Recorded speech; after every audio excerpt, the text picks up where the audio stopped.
Bonjour. Mishko Paganon, Quain Edition Mungdo Dam. Hi, everybody. It's Sandi Boucher here once again. I'm Red Thunderbolt Woman of the Loon Clan, a proud member of Seine River First Nation in Treaty 3 territory in Northern Ontario. And I'm here with yet another week of videos and blog posts for your consideration. As always, they're about 5 minutes in length, a nice little tidbit that you can consider as you go about your day. I know how busy you are. You don't have time for a 7-hour history lesson. I don't have time for a 7-hour history lesson, but together we can learn. So I have a special message I want to send out today, but first we should talk about elders and their infinite wisdom and grief. Let's talk about it.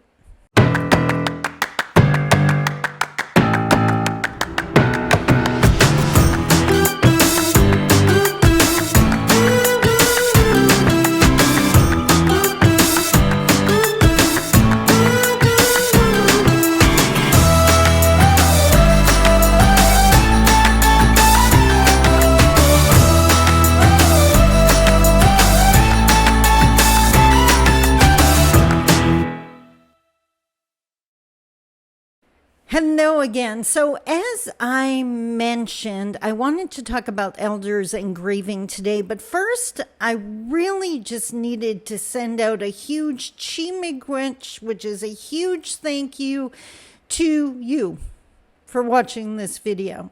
So if you're Indigenous and following my work, well then kudos to you. That means to me that you want change, you want more than what was handed to us, you want more than the trauma and the pain that is the current and past for so many people.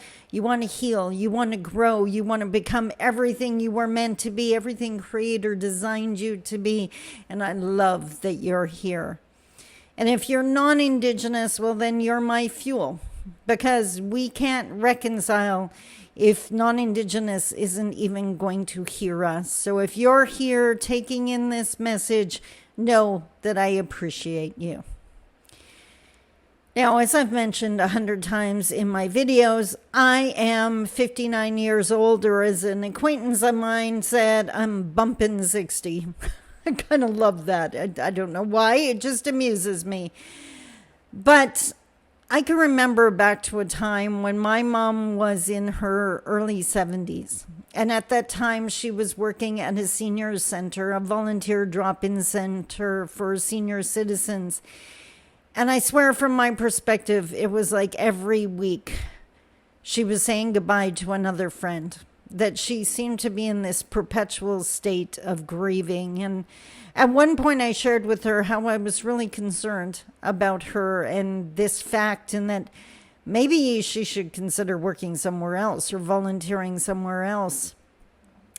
And she was quick to correct me and point out that grieving is the price we pay for having loved, and that considering all of her friends were in their 70s and 80s, it was going to be a natural reality, a natural occurrence. And she was okay with grieving the people that passed on because she loved the people that had passed on. I'm not in my 70s. I'm 59, as I mentioned, but I can't believe how many people I've already had to say goodbye to.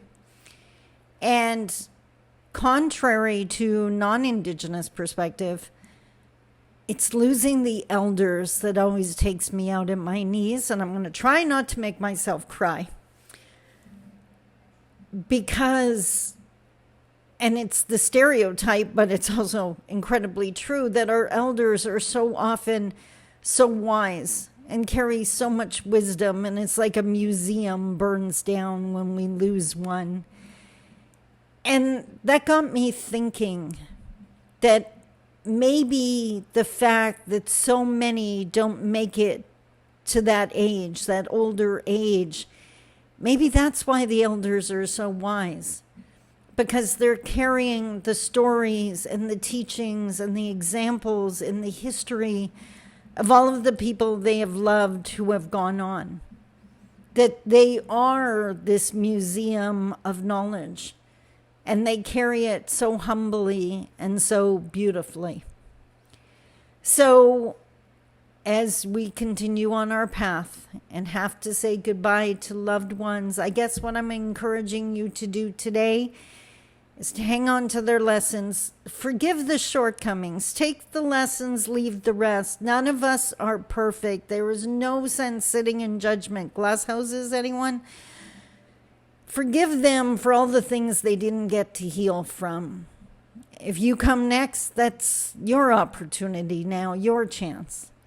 But hang on to the best parts of them. Because we believe if you do that, if we did a good enough job with sharing the best parts of us, well, that's why we don't need a headstone. We can bet on you remembering us.